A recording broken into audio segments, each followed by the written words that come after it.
Wat is een boer zonder walkman? Wat is een boer zonder walkman?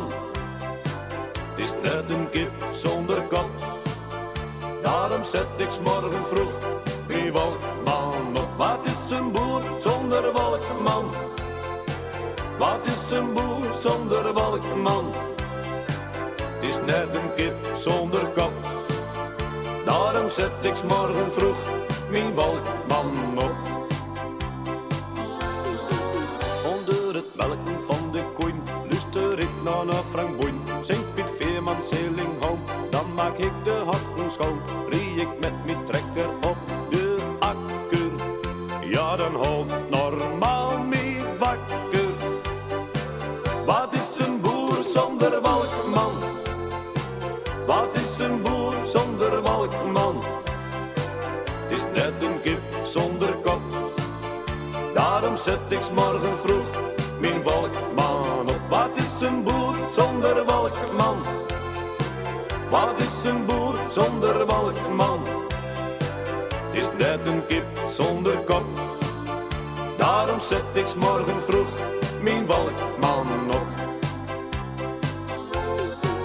Zit ik te eten met mijn mina, dan hoor ik Turnestine. Als de varkenstal doe, start de swingen op YouTube. Ja, het leven is pas goed voor een boer als hij werkt op muziek van de Q.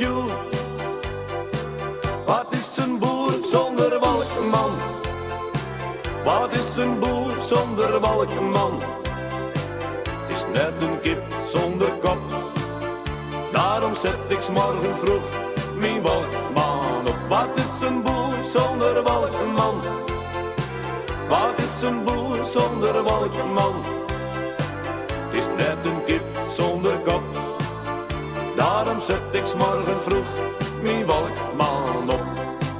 En als het werk me soms te veel is, zet ik een bandje op van Mankenelis. Als ik die vrolijke kerel hoor, nou dan werk ik zo weer door. Ja, ik zal weer een beetje gek wezen. Wat is een boer zonder walkman? Wat is een boer zonder walkman? Het is net een kip zonder kop. Daarom zet ik 's morgen vroeg mijn walkman op. Wat is een boer zonder walkman? Wat is een boer zonder walkman? Het is net een kip zonder kop. Daarom zet ik 's morgen vroeg